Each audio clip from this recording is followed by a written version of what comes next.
guys, and welcome to Betwixt the Books. Sorry that the channel has been without videos recently, but the world is falling apart and Gretchen's busy. And the world is falling apart, and that's what it is. It's hard to do things that you enjoy when everything is falling apart around you. So we did get together with some friends to talk about some books, so we're here with a reading roundtable. And we will hopefully at least have those consistently going forward until Gretchen has summer break, when there's some more space for breathing room, and then maybe we'll get back into doing some joint reviews and stuff. But for now, please enjoy this. If you haven't been to one of these before, it's a themed reading roundtable this time. We are all bringing a book that we are hoping to replace of author that we have personally canceled. So it's a convoluted idea, but the general idea was there's been a bunch of authors that, for various reasons, we ourselves don't want to read from anymore, whether it's an author that we used to comfort reread or just an author that we would have read but aren't going to now. Rather than just saying, I'm not going to read that thing, the goal was to say, I'm going to read this other thing instead, and particularly to choose something from a marginalized group. That way we're uplifting that in the case instead. So we're recommending better things, hopefully, and not just focusing on the negative of, oh, now we can't read this thing that we used to really enjoy. So all of us have brought that. We are going to go around and introduce ourselves. We're going to talk about the books and authors that we're replacing. We're not going to go into super detail about why. If you want to know why, Google is free. But we'll talk a little bit about that. And then we'll go around again talking about the books that we've brought, hoping to replace said book. So, starting with Gretchen, as always. Hello. Hi. So yeah, you know that my life is bad when I cannot read a romance novel. I got a very amazing opportunity to do my dissertation data collection this semester. That does mean that my data collection is now happening in a semester where it was never planned to be. And when I tell you that I cannot functionally handle my daily schedule, let me tell you, it is amazing that I eat.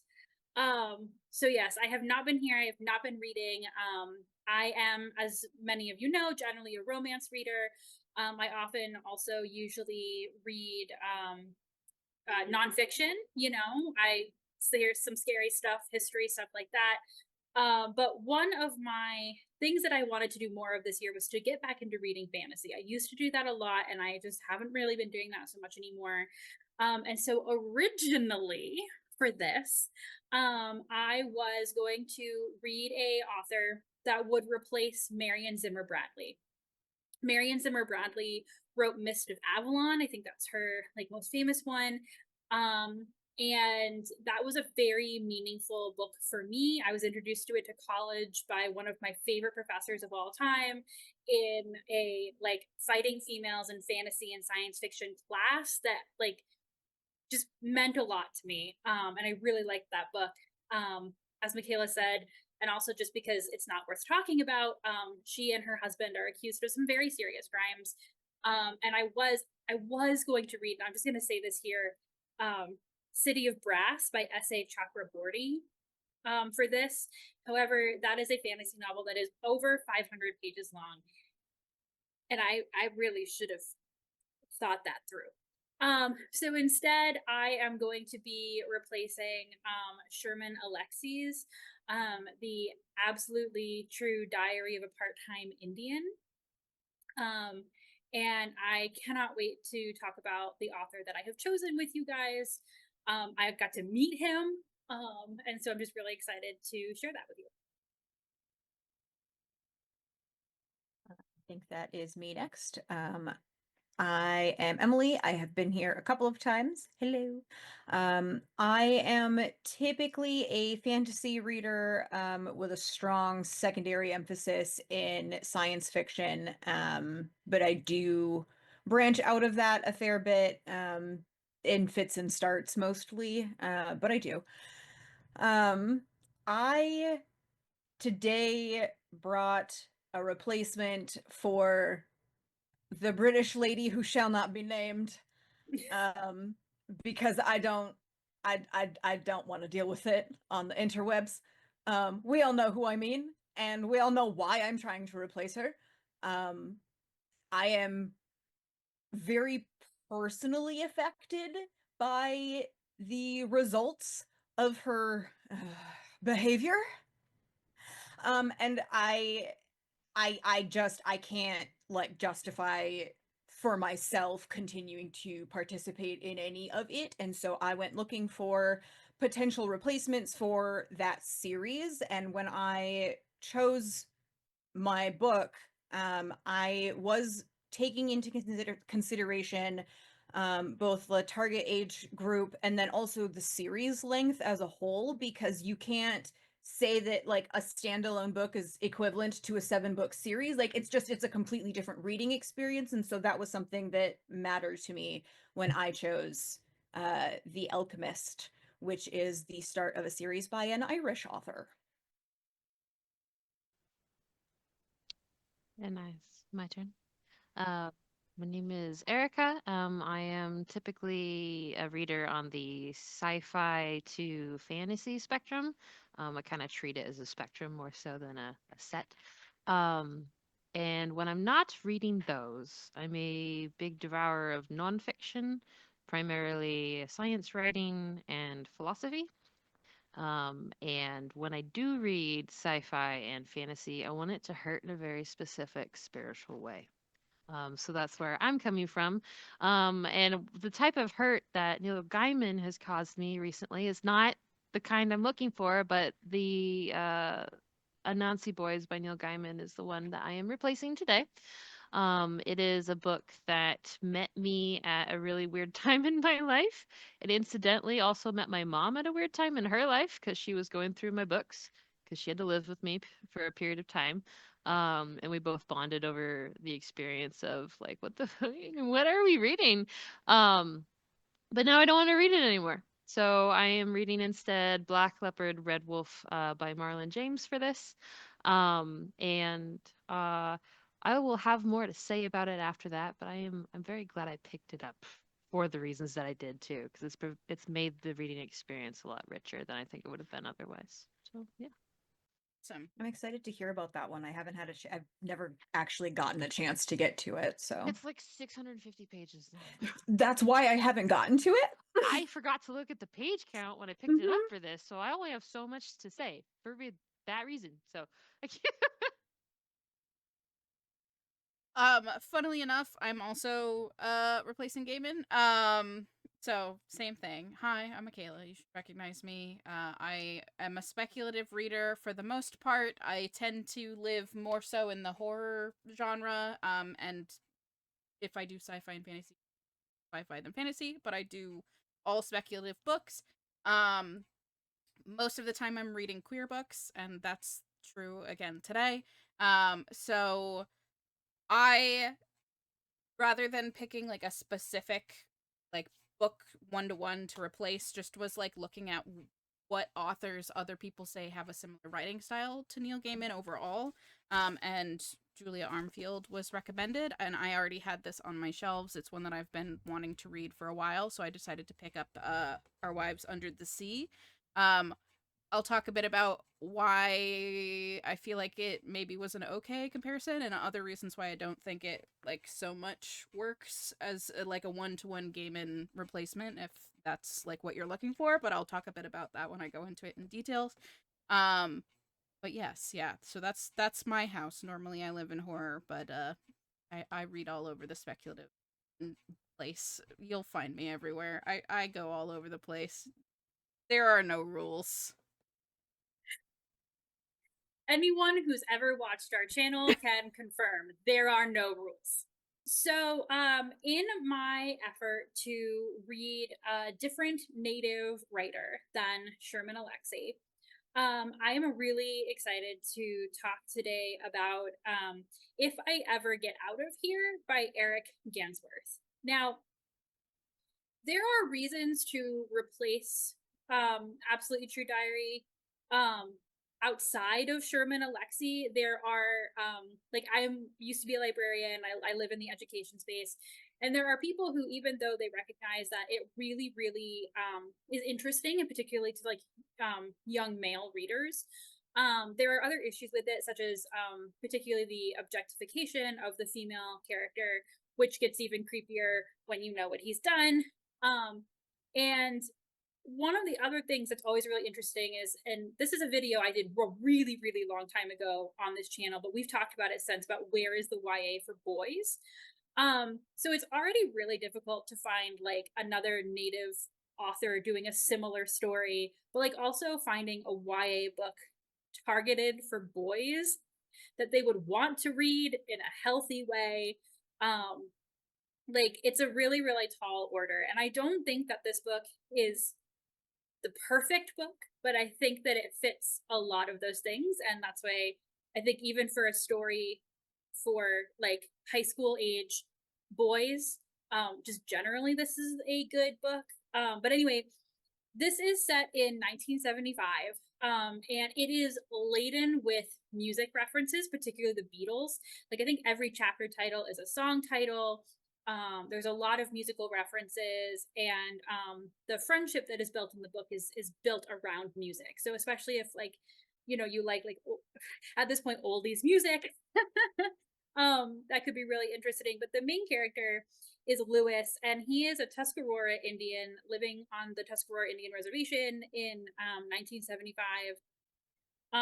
And he, there are res schools, right? But he's grown up going mostly to those. But in high school, he has moved to a school that caters more to like people who are really smart. Because he is really, really smart. He's aced a lot of tests, and his family have really taken on a lot of burden to try to send him to a better school, understanding that that education is going to be what gets him off the res. So this is a problem for a lot of the people that he's grown up with. They think that he's like leaving them behind, and so he's having trouble with those friendships. And then, of course, he feels very out of place at this school where there are no other Native Americans but himself, really.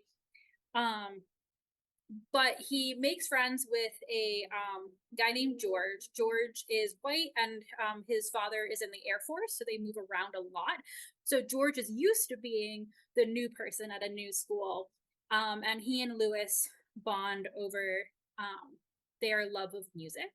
What I really love about this book, first of all, is the way that it deals with friendship. So, for example, Lewis is trying really, really hard to hold on to these friendships that he's had for forever, of people who are very like who've grown up the same way that he has. But he kind of starts to realize, like, maybe just because I've known these people forever doesn't really make them my true friend. And this person who is very different than me, and I think that like I like can't be friends with, or like we're too culturally different, like maybe we have a chance of being like much truer friends, which is just like navigating friendships generally, which I think is a great storyline in this. And then also it is much, much clearer than maybe some other books that like the real enemy is poverty, right? It it acts, and I mean obviously there are cultural differences, right? But like the real issues that start to come up between Lewis and George are really more rooted in poverty and problems with Lewis not only not wanting George to come to his house because it's on the reservation, but because it's dilapidated, right? And George lives in this like really new like Air Force construction. And so it really, really tackles race and class in a really, really useful way, and making it apparent that like I don't know, it's not like the fact that he's poor means he's Native American or vice versa, whatever. So yeah, I think that it's just like as a book to replace Part-Time Diary, handles a lot of very similar topics without making you feel very scared of like the objectification thing that goes on with Penelope in that book.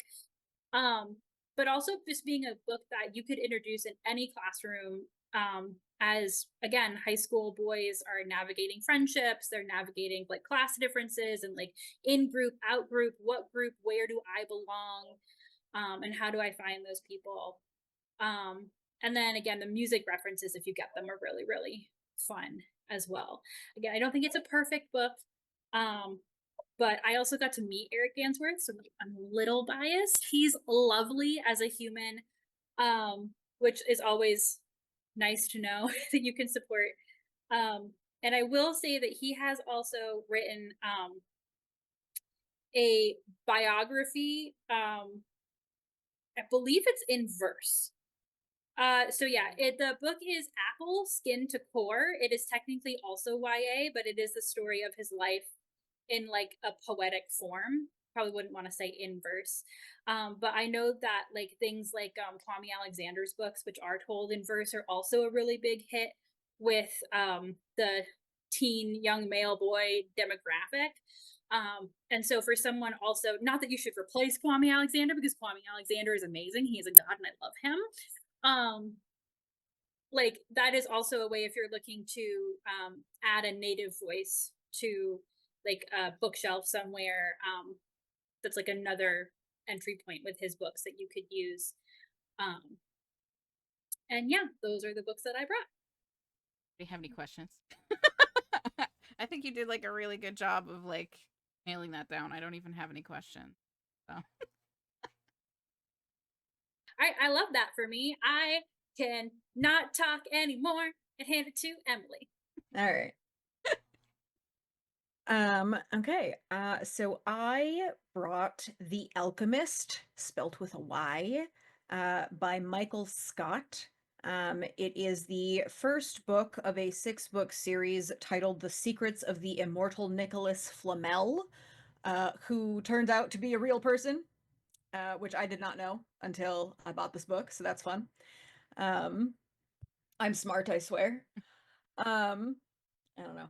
I so I got this book to basically evaluate its ability to stand in place of this most popular magical school book series. I'm really gunning to not say its name on this whole episode if I can. So like the main characters are a pair of twin teenagers. They are age 15, I think, and a half. I think one of them clarifies. Um, I am only about halfway through, a little better than halfway through it at the moment, because as much as I wanted to like slam dunk this guy, it is not a slam dunk.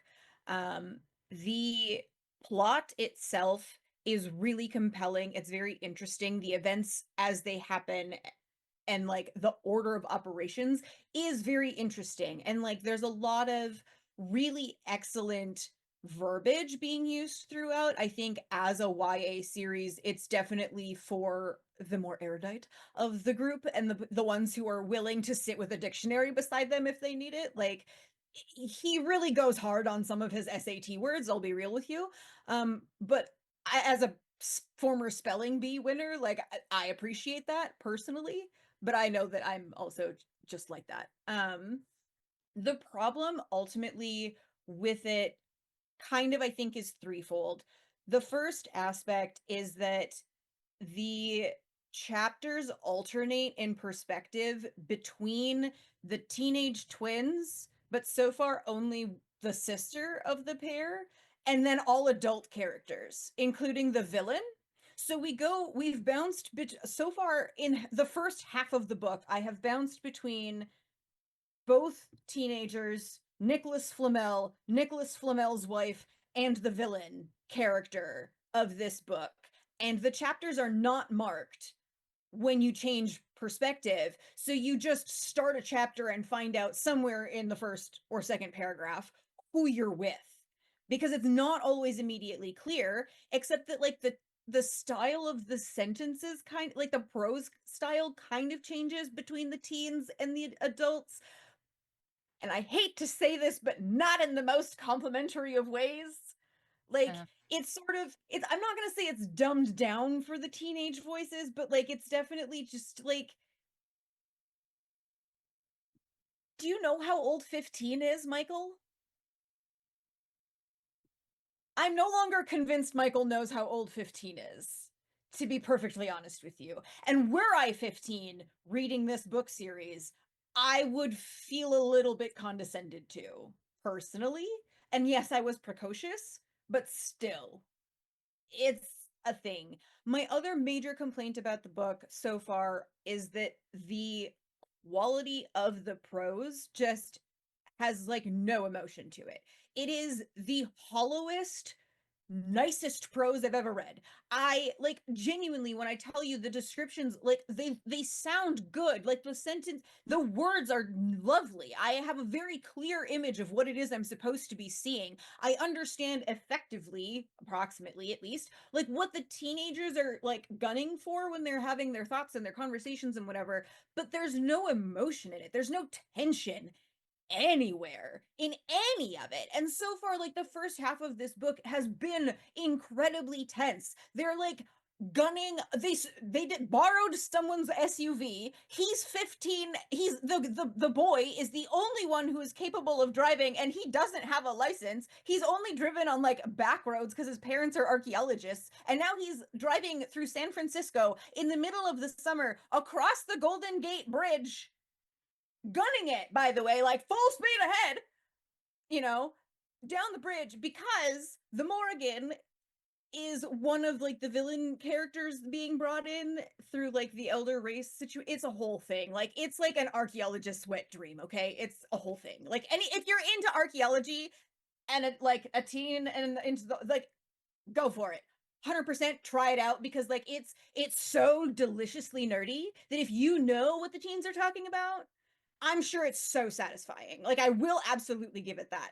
But it's just they get back to the bridge. They get chased across they're going across the bridge, and then these like crows start coming across the bay from Alcatraz, and then like perching on the bridge architecture to watch their car, like looking for their car, and then they find it, and then the whole thing, and then plus dire crows, because you know 3 times bigger than normal for funsies, attack the car to the point where they like are pecking literal holes in the metal and then in the wind, like in all of the windows and whatever, and they barely escape, with the assistance of Hecate, because Nicholas Flamel makes a phone call from the backseat. And then they go to like they call them shadow realms. And the idea is that like way before humans populated the earth, there were the animal people tribes, and then there were the elder race. And they are like all of like the gods and earth myths and legends and all of the things like are these elder race beings. So like all of the Egyptian gods where it's like a body of a person and then a head of an animal, like those are all the like were clans, which have like a unique, very like, as far as I can tell, not stolen from real tribes, but a very tribal sounding naming system that feels okay. It does not feel familiar. I am not a specialist, so I don't know, but it does not feel stolen from anybody to me. So I'll give him points on that. He made it up and made it like viable. So it's not offensive, you know? It's not like when you read Bionicle and you're like, this is Maori. You know, it's not one of those. So like I'll give him that, you know. Erica's losing her mind. You know, the last time I read Bionicle, Dude, that was my life for like 5 years. There is a 13.5 hour long, all of the lore for all of it video on YouTube right now. The guy, Taylor and I watched it somewhere. It took us like 2 weeks to get through the whole thing because it's a 13-hour lore video, but it's all of the lore about all of them. Yeah, It's yeah. very interesting, actually. Once we got to the end and like the all connected part came in, it was like, oh, okay, Bionicle was like the beginning of my lore horror like sure. phase that has never ended, let me Yeah, tell I you. can see that. I see, never my I was like this much too old for it and also too poor to be in the demographic. I didn't care. I just pirated it. See, my thing was when you said Shadow Realms, I was like, Yu-Gi-Oh? We find the Egyptian gods and play Well, the what's card really game? interesting actually is that the like in the flow of time as like human civilizations started taking over and doing all of the thing, the elder race like are vulnerable to iron because it's a man-made metal, so of course they are. It like weakens the old magic, whatever. Sure. Elder And Fae. so sure. So like they go, so basically the premise is that each of these elder race beings have their own private shadow realms that they have created with their own ancient magic, and they end up going to Hecate's Shadow Realm to get assistance, and Nicholas Flamel is trying to basically get her to train or at least unlock their magic so he can train them to be magicians. Because now that the villain knows they exist, it's game over. Like, once you interact with magic ever once in your life, you're now magic-y for the rest of your life forever. Like, you pick up, you are forever changed on like Hello? a cosmic level Where by do I find my engaging with magic? magic. Excuse Yeah. Hecate's me. the one in the tree, right? Yeah, and she does live in Okay. effectively Yggdrasil. It's Yeah, really yeah. cool, but again, this is a scene where none of the descriptive language carries any emotional weight. There's no tension, Made me there's so no awe, angry. there's no majesty. There's no majesty. I want to It's yell a with you so bad, Emily, skyscraper but it's tall not my book, so I tree. don't. It's It's Yggdrasil, a and it's just like a treehouse. What are you talking about? Sorry. I mean, the just like again, I've said it before, but the description, like he goes to such lengths to describe these things so visually, so well. I can see this tree house situation so clearly, and none of it means anything.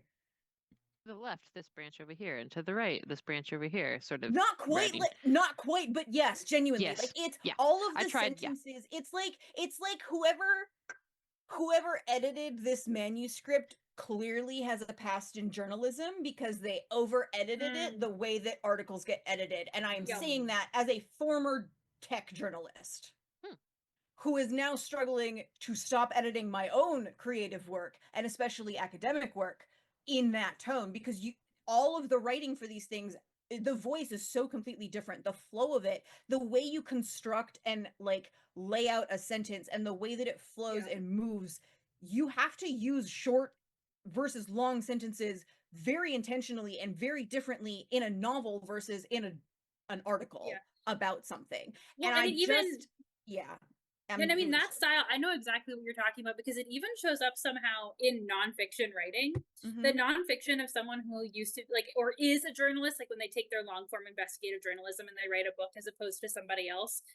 Like, oh, it's no, It's not in a brutal. fantasy It's brutal novel. because the way you write an article is not the same way you write something long form. You have to adjust the way you write your sentences. Your sentences naturally need to expand in general. Like you can obviously still have and mix in short sentences. They're very important. They're very useful. They do so many different things. They can be delicious in the right moment. Everyone loves a short sentence, but they have to be sprinkled throughout much longer, more flowing sentences. They have to flow together to create a long river of a cohesive thought, where an article is very much here's your cup of water. You know? It's a completely different experience, and it just feels like whoever edited this did him a disservice. Ask Emily a question. Yes. Yeah. And I still don't know how like the editing works for this, so and you're gonna have to edit this out. Obviously, I apologize in advance. Um, my question. So, the first thing that you brought up with this potential replacement for that which shall not be named, what were you trying to potentially replace about that which shall not be named with this series? So Was like it the whimsy? Like, is it the lack of whimsy particularly offensive? I mean, I went into this expecting a different tone because it's aimed at a slightly older age group. Like I was expecting an older tone. I was expecting something a little bit, maybe I didn't know how serious to expect it to be because the blurb on the back really was not very clear about it. It was clear that this is supposed to be like mysterious and interesting and like driving. Um, I did definitely appreciate like the whimsy and just the magic. Because like of that which we won't name. Like there was something really tangible about that magic school and about the characters in a way that like because I haven't read them in so long now out of protest, like I can't pin that down as easily now as I would be able to otherwise. And like I don't know, and I was talking to my wife about this earlier. Like again, I don't know if I am feeling as critical of this book as I am because I was wanting something specific out of it and it's not giving me that, or if it's because it's actually mediocre. Like I can't tell if I'm being judgy and expecting too much of this, or if it's actually just fine. Like it's fine.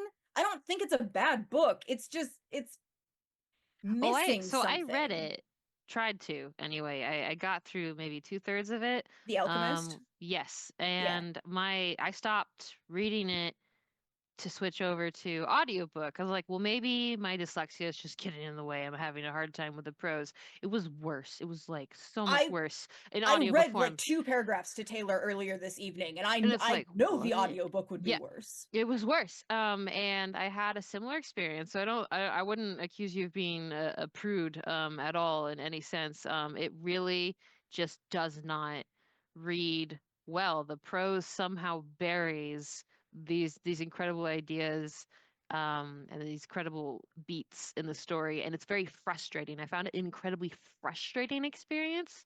Yes. And I didn't go into it expecting really anything except alchemy. Cool.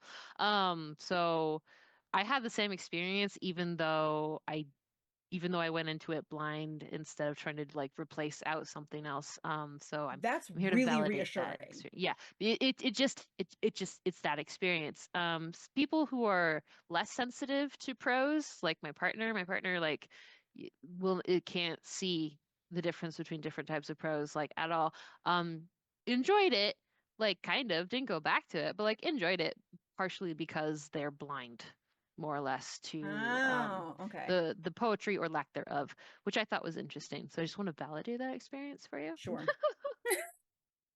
Yeah, like this, so like halfway through the book, like at the point where they're at Hecate's Shadow Realm, like they are sent to bed, basically. They're told, stay in your rooms, don't wander away, don't go outside, don't leave your rooms because you don't know what's out there. It's dangerous in here.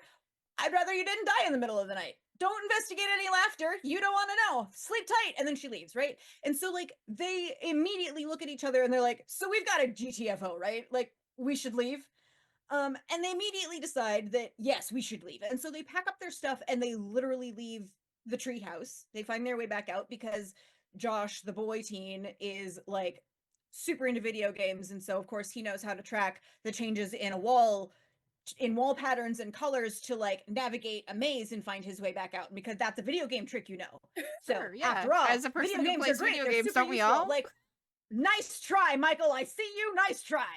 Anyway, so they get outside and like back to the car that they came to this place on, and of course it's dead because magic, whatever. So they're in this car and this monster that is sort of a dragon but like scarier and creepier like lands on the ground in front of this car and is looking at them and like clacking its teeth together and whatever, and has these wings and like snake like features and like all huge eyes and a million fucking tiny sliver teeth. And like you can tell from the description it is supposed to be terrifying, but the prose leading up to this moment and through this moment and then following this moment, there's just nothing. It's just reading words on a page. I am seeing it and I feel nothing. And that is tragic because there's so much here. It is a deeply frustrating experience. I Sorry, will friend. probably finish it because I am interested in seeing where it because I'm also like intrigued by the concept of alchemy and I'd like to know what happens, but I'm not going to read the other 6 books in this 5 books in this 6 book series. It's not happening. Mm-mm. I I think think that's that's all I have exactly to say where it about dropped that. off. Well, so it doesn't work as a No. replacement. So No, that's unfortunate. tragically, no, this one ain't it.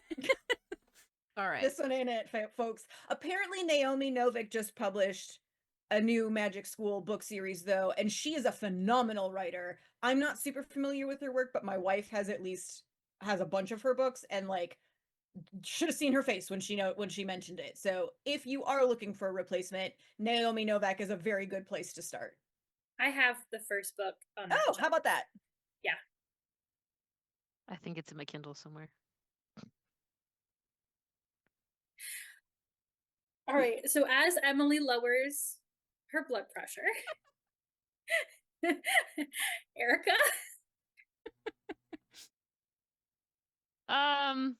Right. I need to like mentally step back from the disappointment of that book that I had, I don't even know how many years ago now. And every time I see it on a bookshelf, I get like mad all over again. Every time I see The Alchemist, I'm like, you are the chosen one, and you Yeah. weren't. So, okay. Anyway, whew. I'm replacing Neil Gaiman. If you don't know who that is, don't Google it. It's not worth it. It's weird if you don't know, but if you don't Google it. So I'm replacing Anansi Boys. Why am I replacing Anansi Boys? Why did I like it so much? Well, most of Neil Gaiman's writing, there's a blurb on the back that captures it really well, actually. I was noticing it earlier. Ill-mannered gods and bad-hearted mortals, and all that in between stuff. Neil Gaiman's writing, and the stories he crafts. Part of the reason why I don't always follow what he's doing is because I have a reading disability, and sometimes I just get a little lost in what he's up to. Um, but I always feel so magical afterwards. Well, not lately, for obvious reasons. But Neil Gaiman's writing was very like spiritually both somehow uplifting, mystifying, and unsettling. And the unsettling is the really important part for me. I want my gods and my spirit world to be ill-mannered and strange and fey-like in flavor, right? And Nancy Boys, I think I read it in a single sitting, which is unusual for me because when I get excited, my attention span kicks off and I have to put down what excited me, which is a really vicious cycle to be in. Um, and um, I would like to discover magic like that again that's not attached to this author. But also, the main character is a Black American, and you don't really know that unless you think about it really hard. Um, it was weird to me. I actually like went online and I Googled, I'm like, is Fat Charlie supposed to be black? Because I think he's supposed to be black because his dad's literally African spider god, right? And other people asked literally the same question multiple times on Reddit. They're like, is this guy black? Did I miss something? Um, and I'm like, that's so weird.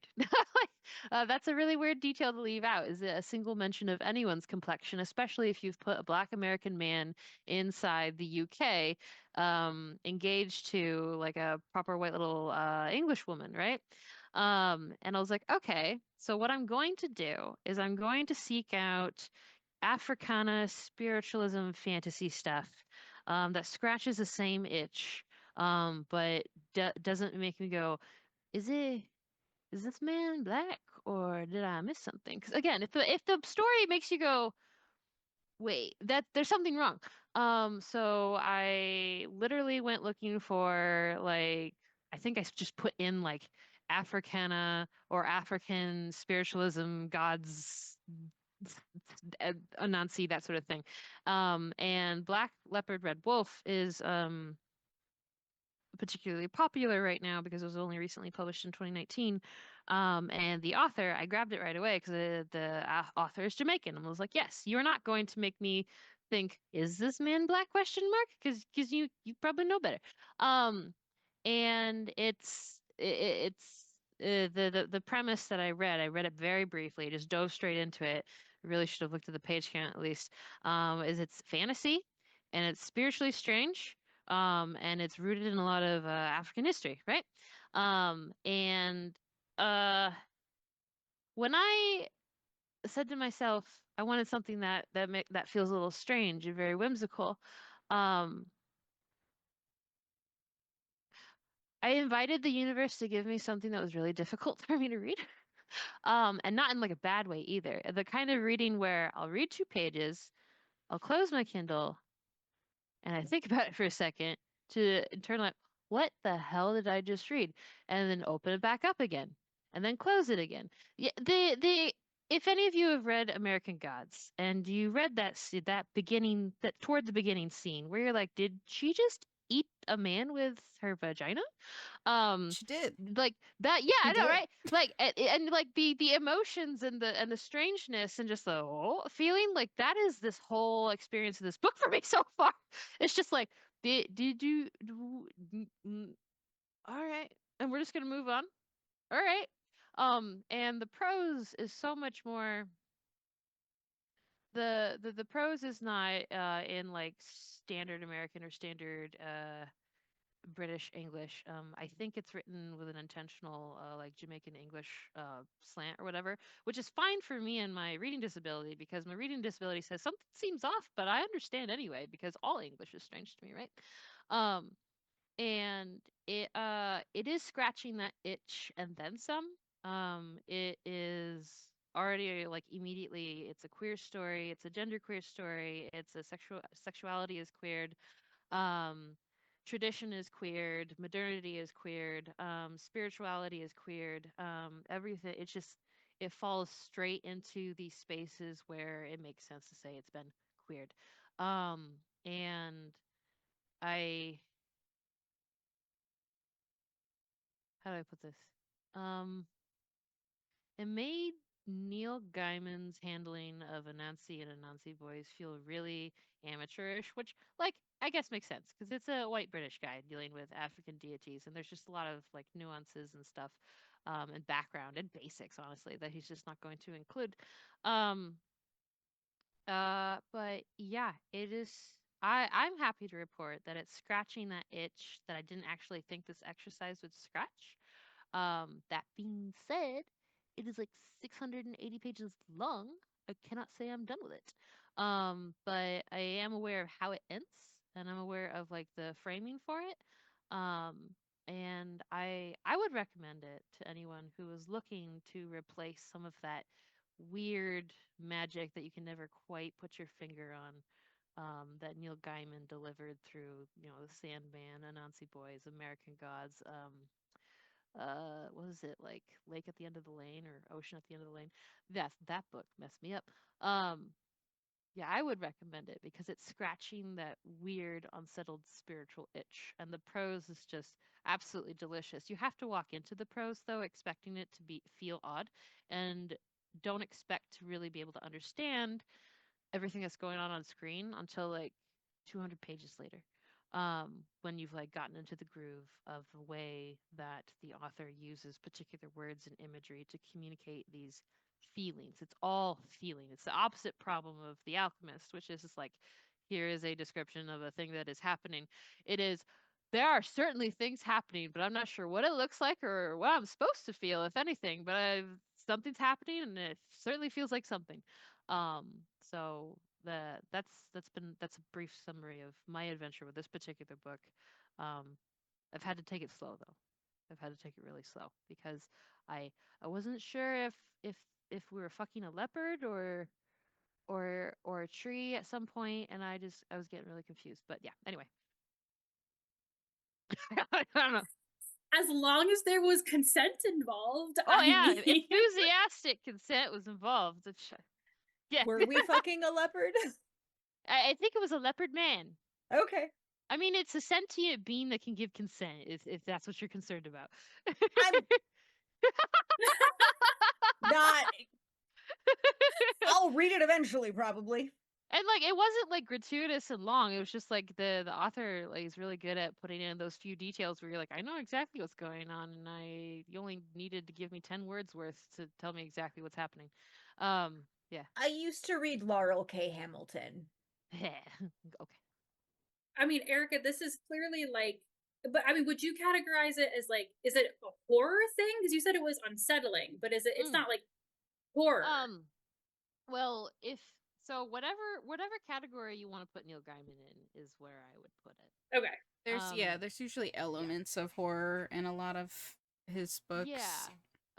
The type of fantasy that makes you think there's like the D&D flavor of fantasy, which is very like a dulled down version of Tolkien, right? But the fantasy I'm gesturing at is the kind that reminds you that if such things were to exist, they're past and beyond our knowing. We're not going all the way into Eldritch horror territory or Lovecraft territory, but we're somewhere in between Tolkien and between H.P. Lovecraft, where you're a bit unsettled, possibly a little turned on, both, that sort of thing. Either spiritually, physically, or both. That's the kind of fantasy that I very much enjoy, and this is scratching that itch. Okay. Because as all of you know, any time that I have been made to read a horror novel is because Michaela made me, and I was dragged kicking and screaming It's not all horror. the way It's to the end. I'm a little bothered. Yeah, no. Y'all remember how I felt about the one I read for Halloween month? All right. Well, so we have a yes, a no, and a yes, which is a really good ratio for us. Considering I think there were like 4 reading roundtables in a row where mine sucked and everybody else's was great. So I'm just loving this for me. You needed a good one. I did, yes. But Michaela, would you like to take us out? Yeah, mine is I did rate this 5 stars.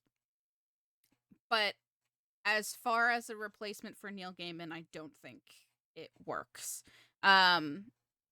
I'm gonna talk about the book itself first, and then I'll talk about why that is. But just so that you know, going into this, that you're gonna hear me talk about why I really enjoyed this.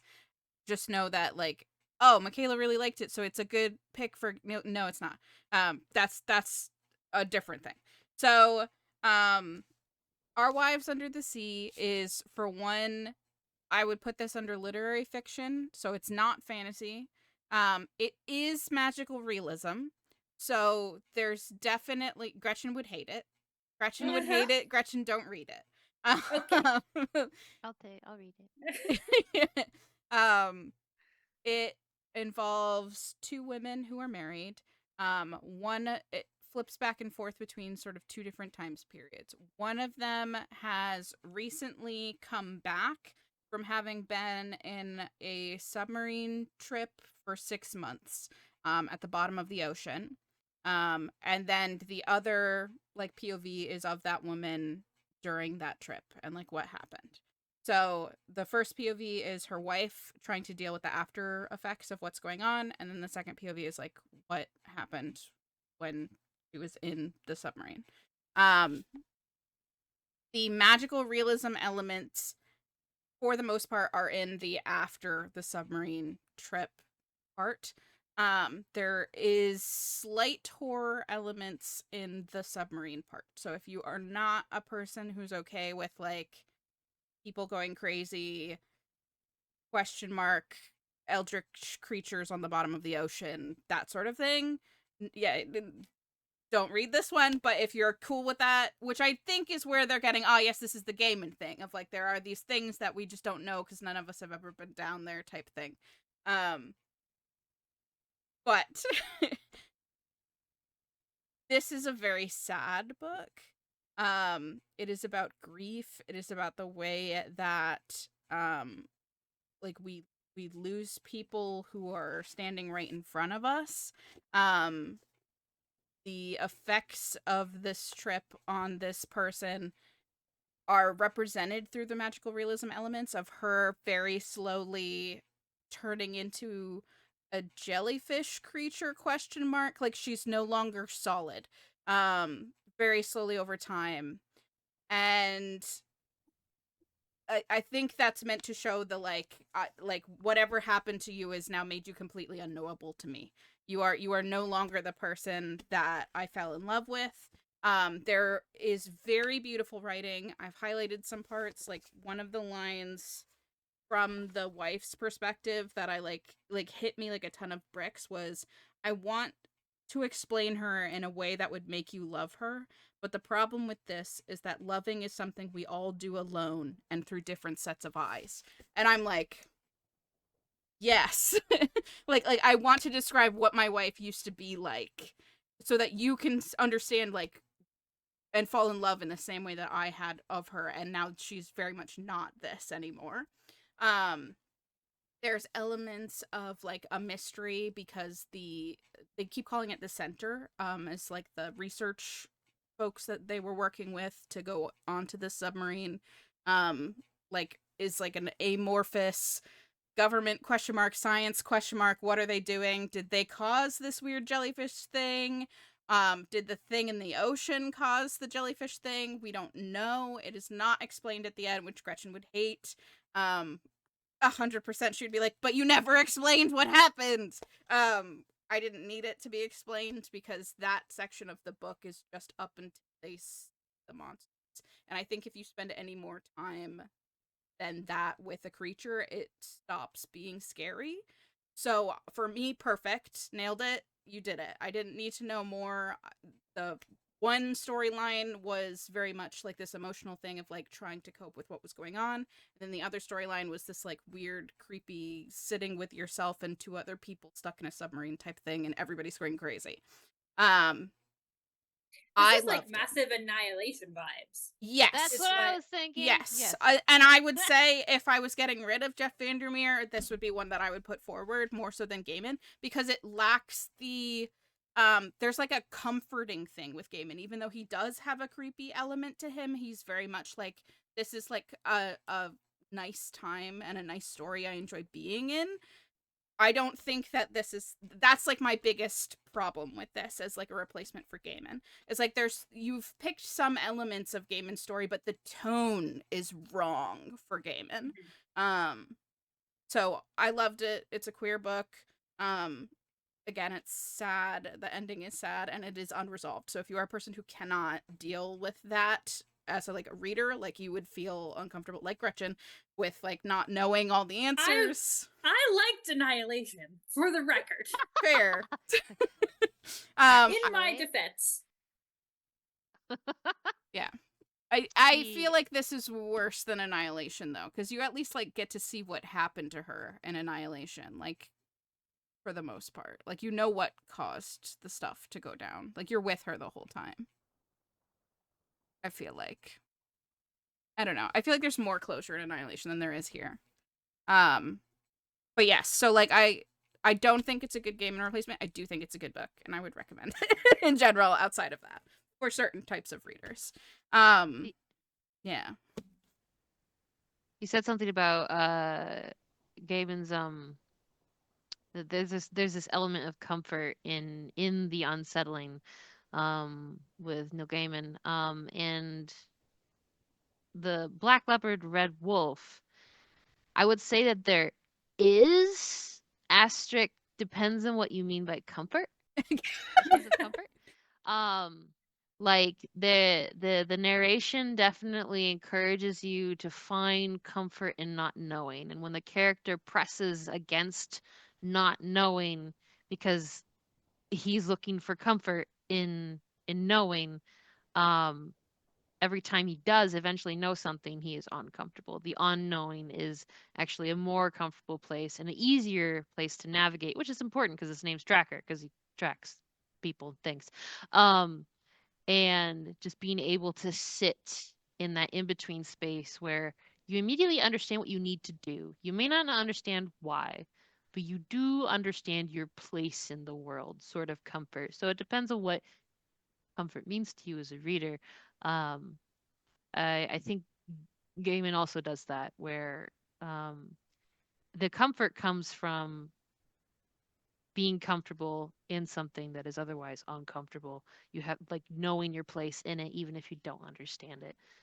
But yeah, I just wanted to add to that since we're both Yeah. on the same author. So Yeah, we're I definitely moving away feel from the like same author. yours feels more like a good replacement for Gaiman as an author than necessarily mine was. Oh, and again, it's magical realism. It's definitely literary. Like you're it's not hard fantasy or sci-fi or anything, and it's much more weird things are happening, but it's just this one instance of weird things happening, and it's not like a world where weird things happen. And again, I do feel like those weird things are meant to be more viewed as a metaphor for trauma than they are for like yes, in the story she's literally turning into a weird jellyfish creature, but that's not what it's about. You know, it's not about her turning into a weird jellyfish creature. That's just a thing that happens. Yeah. um so yes, this I do recommend it. It was 5 stars for me. I'm glad I read it. I'm glad it gave me a reason to read it. It's been on my shelves. Like I have it in hardcover. Like clearly I've had it since the book came out. But um I do think that the paperback cover of this does a better job of talking about that tone, because this is just some waves with some text. This is telling Is you, that, are those waves? yeah, Okay, because I swear, because of, I think it's the color.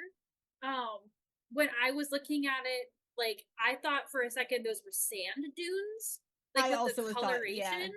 And then I mean, obviously I was like, that doesn't make sense because it says the sea. And then, I mean, yeah, yeah, I I get it. don't. I, now that you said it, I get it. It's just But I think it's just like a waves. weird cover. The like paperback is green, and it's like a woman with a glass shower wall that's like running with water, so you can't really see her anymore. And I think that that's a much more a evocative cover, but b also tells you a little bit more about like what you're getting into in the book Yeah. than this one. Um, so yeah, if you're looking for a queer book and you're cool with everything that I talked about, I highly recommend this one.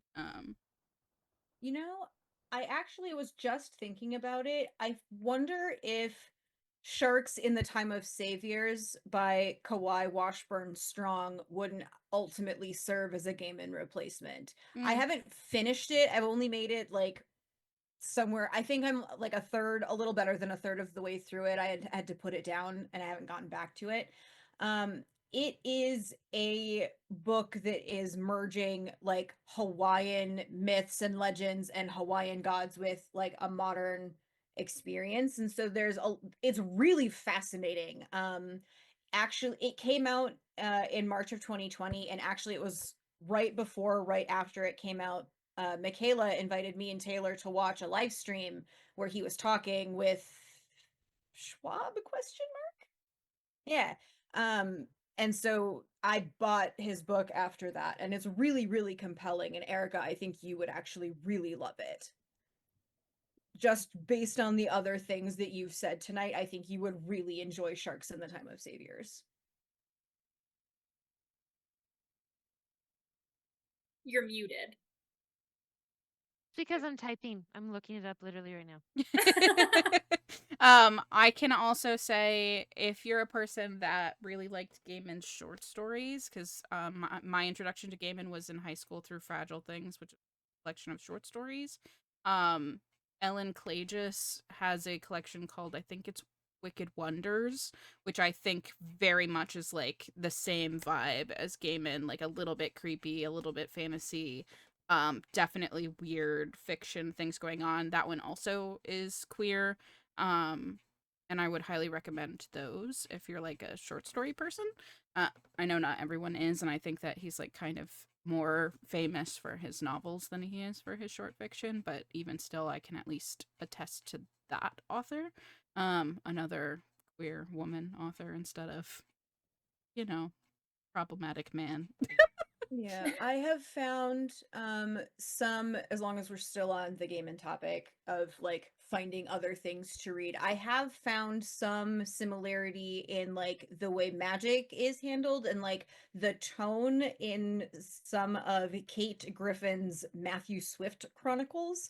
The first one is called A Madness of Angels, and it is one of the best books I've ever read.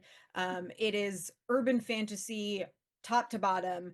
it is very much an exploration of like the magic of a place, and it is set in London. And so like there's also then the topic of like urban magic versus rural magic, or like just nature magic, and how they coexist but they operate on different wavelengths, and they ask different things of the magic user. And so like the beginning of the book, Matthew Swift ends up being ripped out of the telephone lines, and so now he's also carrying a passenger in his brain, which are the electric blue angels, aka the magic that is what is electricity effectively. And so electricity's magic form then lives in his head, and he comes back to life in a flat that no longer belongs to him because he's been dead for 3 years, with only one goal, and it two goals, 1.5 goal. It is to find the person responsible for resurrecting him and to murder his ass dead. That's what he comes out of. Like, he wakes up, he's like, okay, first order of business, clothes. Second order of business, who is responsible for this and how do I make him dead? There are a few, I think 3 or 4 books. Both murder. It's honestly one of the best book series I haven't even finished it, but it's so good. And like, it merges so many things that I love about prose writing, like, all into one place. It doesn't use chapter markers, it just takes section breaks. It plays with stream of consciousness in a way that doesn't become overbearing or obnoxious. To me, at least, it didn't become obnoxious, but it's not overbearing because the stream of consciousness is sort of attached to his friend that now lives with him. And so like, as he is navigating through London and like soliciting the assistance of all of the people that like exist, the bag lady is a thing, the rat king is a thing, the king of the homeless men is a thing, because people have, over the course of like believing in it and acting as if it's real, made it real. And so everything throughout London kind of operates on this wavelength of like the sheer weight of people moving through spaces across eons of time has left behind enough that these places are just bursting with magic. And if you know how to work with it and know how to ask it nicely to do the things for you, like, you can get anywhere. And it's so cool. I cannot recommend Matthew Swift enough. Well, I just want to slightly defend myself for a second. And if we're going to go weird, like horror, I have to say that Michaela did make me read T. Kingfisher's What Moves the Dead. And we can link that video up above, in which you see me lose my mind because I have to say nice things about a horror novella that was also incredibly well crafted and creepy and unsettling, but beautiful. I don't know that this was the intention in the beginning, because this is a retelling of The Fall of the House of Usher. By Edgar Allan Poe. But I like What Moves the Dead was so successful that T. Kingfisher has now made a series out of this, which I don't think was the intention. No. At the beginning. But if we're gonna go like full horror, unsettling, there's like a rabbit, like desiccating fungus rabbit on the cover. Yeah, so when Michaela walked me into this, I was like, why, after all of these years, do you hate me? And I was like, at the end, I was like, you know what? You win this round. See, T. Kingfisher, I think, is one of the authors that I would hold up at the what I would now call cozy horror. I think, like, it's horror. It's definitely horror, but it's not bad. It's not. There's no jump scares. It's just like creeping dread horror, which is a lot worse. Well, my favorite. I can do like the haha, look at all the ketchup, the existential dread creep of like Annihilation, What Moves the Dead. I'm like, I don't like it. It's coming. The Chuck Tingle where there was the strange diseased lamb. This is funny to me. I'm okay with that. I don't. Anyway, we've gone really long. but I did want to put that out there as like a, I'll play the bit of the of the person who hates these things, but I can recognize good writing when I see it. Oh, Michaela The really came dead after take. you. This Sorry.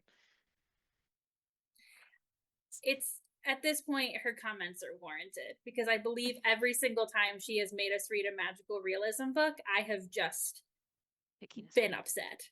Well, no, like that's what I'm saying is like, and from the books that we have read that are magical realism, you would not like this. Yeah. Like 100%. The way it ends, you would not like it. It would bother you. You would feel incomplete. Like you would definitely be like like that's I Gretchen's crave that reaction to the ending feeling. of this book. When you flip the last page back and forth going, excuse me? Yeah. Excuse me? Yeah. Yes. Although, like, I can recognize there is a difference between, like, doing it for effect and then that happening because it's bad writing. But even if it's done for effect, I reserve the right to complain about it. Which is valid and fine. Like that's 100%. There's people who need it to be wrapped and like feel complete. I get it. Not complaining about that. I'm just I saying. need to feel like a shawl that's 2/3 the way complete before you pull the needles out and never start it up again. I need to feel like my ends have not been Woven in. exactly. I need to feel like I that hate this abandoned metaphor. shawl that's never gonna Don't. get picked up again. Like that's what I need to feel when I'm rereading something. So this has been a really, really awesome discussion. I think it is so cool to think about books that can be replacements for other books, like for plot, for style. And I think this has been a really, really lovely conversation that has covered a lot of ground and done a lot of things. Obviously, if you have recommendations for books that you think any of us would like, based on what we've talked about today, we're all like similar but different readers in some ways. You can always leave us down in the comments and let us know. If you would like to rant further about The Alchemist, obviously this is also a safe space for that. You choose, you can just leave it down below. We would like to thank Emily, of course, for coming back. And for Erica joining us for the first time. Hopefully we have not scared either of them away. And they will return for future reading roundtables. This would normally be the bit of the video where I tell you the content that Michaela and I have coming up. We don't have any. I am underwater and overwhelmed, and I cannot do anything right now other than teach and do my dissertation and try to exist in the hellscape upon which we live. So we are going to do our best to try to put some stuff together, maybe at the last minute, maybe not. We did make our end of spring into summer reading roundtable schedule though, and we will be back in May with an unthemed episode, and then we have some really special themes that we have been really excited to have in the schedule as well coming up this summer, but you will have to stay tuned to hear what those are. So we will see you at least for another reading roundtable in May. Will I have read anything? We don't know. You'll have to come back and see. We will see you then. Thanks guys. Bye.